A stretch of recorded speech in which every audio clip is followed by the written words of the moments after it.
And welcome back, everyone, here to Live Now from Fox. We appreciate everyone continuing to join us, bringing you some of the day's biggest top stories and headlines. And, well, one of the top stories that's really happening all across the country for so many teams. It is NFL Kickoff Sunday, and we want to go out now to New York because the early slate of the games have wrapped up. And unfortunately for the New York teams, not a good one today, but it was a close one for the Jets and Pittsburgh Steelers. I mean, this was one that came down to the wire there, 34-32 ultimately. But let's break it down right now, bring in our next guest with Fox 5 New York, Tina Cervasio. Thanks so much for joining us here, Tina, to give a great breakdown. And this Jets game was a game where it gave me whiplash. Every time I checked, it was a new score, a new lead. This was an exciting game, to say the least, Mike. And I'll tell you what, MetLife Stadium, the home opener for the New York Jets, what a storyline. We don't know if there are NFL scriptwriters, but if there are, they sure wrote a good one to have Aaron Rodgers, the former Jets quarterback, with a pretty tumultuous 2 years that he had here in New York, to come back with the Pittsburgh Steelers, fully healthy now, and a unique Jets team. While the personnel is pretty much the same, this was Aaron Glenn's debut as a head coach, being hired in the offseason after being the defensive coordinator with the Detroit Lions. And it's an unfortunate loss. And let me tell you something. Who says when you have 17 games to go, this is heartbreaking? This was on the heartbreaking side because the Jets really established themselves as a football team from kickoff. The fact that their first play against their former quarterback, Aaron Rodgers, was a sack, that really set the tone. To have the lead at halftime and then start giving up the lead. And then, as you were talking about your whiplash, Mike, that's when we saw the change, the constant lead changes. Then we started seeing more punting, and then the penalties started piling up. And to quote Aaron Glenn, and I think a lot of Jets fans would agree with him 100%, this was an exciting game, but I am not into moral victories. So while it's heartbreaking for the loss, I think Jets fans have to be happy to hear what Aaron Glenn said after this game. And I also think, to give credit to the Jets, the way that they lost, it wasn't that Aaron Rodgers came out here and obliterated them in kind of this redemption, retaliation kind of game. I mean, look, the guy still had 244 yards, 4 touchdowns. He was 22 of 30. He did not do this regularly when he was playing for Gang Green. But the fact that it wasn't all about him, it was really about the Jets making mistakes in the second half. It was the way that Jalen Ramsey was playing in the secondary, just shutting down Justin Fields and Garrett Wilson in some of those final plays. That's how the Jets lost this game. So that's where you have to give them credit. Yeah, no doubt. And where you don't have to give the credit, though, I mean, look at the Vegas over-under for this game. Only at 38.5, and that was blown out the first half pretty much. Yeah, 40 points. It was scored practically 40 points in the first half. And it was exciting because you were watching clean football in that first half as well. And I think what was also impressive from the Jets out of the gate, Justin Fields was throwing the ball, and he had confidence throwing the ball. And I saw a young quarterback that had accuracy too. He was throwing into coverages. He was throwing to his players running down the sideline. And that was something that you did not see from Justin Fields when he was with the Steelers last year. There was a lot of talk that Mike Tomlin wouldn't let him throw. I thought I was going to see Justin Fields run a lot. He was also impressive in the way that he eluded the pass rush a lot when he was under pressure. 16 of 22, 218 yards and a touchdown. He ran one in himself. And Aaron Glenn said, you know what? That young man did an outstanding job. Still have to go over tape. We're still going to break it down. We have to get better next week. But that was a different looking Justin Fields than I think we've seen in both Chicago and Pittsburgh. And you have to have a little confidence. If they have to build on this now, the Jets. I mean, they can't let this tumble down, because same old Jets. That's what would happen in years past. Lose the opening game close where they were winning, then lose it because of mistakes and penalties and turnovers, and then the whole season falls apart. They have to build on this because there is an opportunity to build and get better from this. Yeah, absolutely. And Tina, I'm from Chicago, and yeah, I did not recognize Justin Fields there. I was like, wait, why couldn't he have done this with the Bears?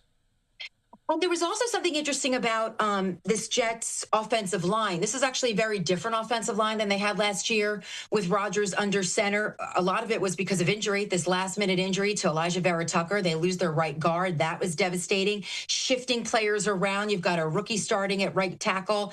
Olafashinu did not start opening day last year. He's technically a sophomore, second-year player, did get the start. They played well. They really opened up some holes for Brees Hall, who had 107 yards on 19 carries. So again, this is a better football team than last year for the New York Jets. They can't let sloss get to them. They have to learn from their mistakes and penalties. That was bad in the second half. And the big talk is, of course, Quincy Williams, the late hit, out of bounds. He had the unnecessary roughness penalty. It would have been 2 and 14. Then they got the 15-yard penalty. And then the ensuing kickoff return, when the Jets eventually get the ball back, then Xavier Gibson fumbles that ball. That was the turning point. That was like 2 bad turning points for the Jets right there. And to quote Aaron Glenn one last time, because I love his quotes. Here's a good one. Turnovers and penalties were unacceptable. You will not be on the field if you cause us to lose games. So we saw a penalty and he saw a fumble or a turnover that caused them to lose the game. It'll be interesting to see how Glenn addresses this with those 2 players this week and heading into next week when the Jets host the Buffalo Bills. Yeah, that'll be something to watch, no doubt, as we progress through next week. Tina, I also want to get your reaction. What was going on before the game? What was this about? This was going viral. This guy just on top of the American flag. So, Mike, I have a story for you. So I left the field. I wanted to see Rodgers come out. I wanted to get the temperature of the crowd. And by the way, there were a lot of Steelers fans there. And I really felt it when Rodgers came out. I mean, there was a lot of cheers for him initially. Of course, he was booed when he came out later when Jets fans filled the stadium. And when I was walking back to the press room, I was right by the people, this whole group. They were bringing out the flag and they were getting their directions. And I heard one of the instructors, directors, whatever they were, say, listen, if you fall, you have to let go of the flag, get back up, crawl here. It was all the instructions. Then all of a sudden we're like, wait, there's a man down. You know, all the media sitting in the press box. We're screaming man down. And he followed the directions, though. I heard them say crawl.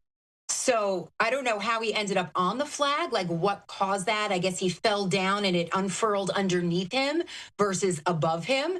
But they were all cheering. They were instructing him. You could see there were 2 or 3 people explaining to him what to do. Keep going. They were cheering him on. I mean, you were also a little worried about his safety. But yeah, a man down is what was being yelled throughout the press box. Yeah, I mean, I could just see this becoming like a video meme of like when your team loses in a heartbreak, and this is you.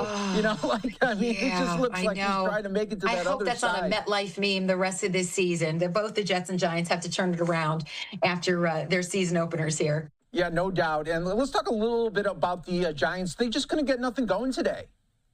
Yeah, red zone defense was awful. Russell Wilson really couldn't sum it up much. He was 17 of 37, 168 yards, no TDs. He was sacked a couple of times.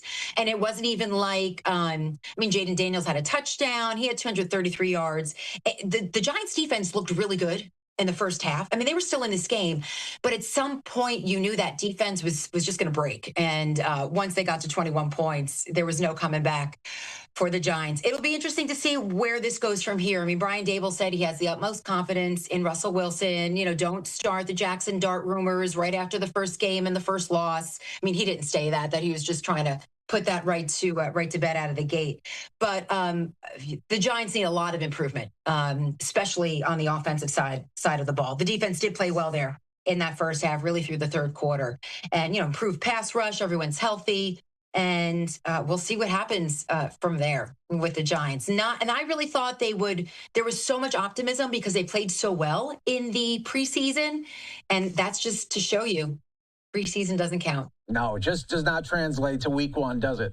No, the Giants are a good example of that. So we'll see what happens. Giants don't come home for another 2 weeks. Their home opener is not until the 21st, and it's a primetime game at night, 8 o'clock Sunday night game against the Kansas City Chiefs.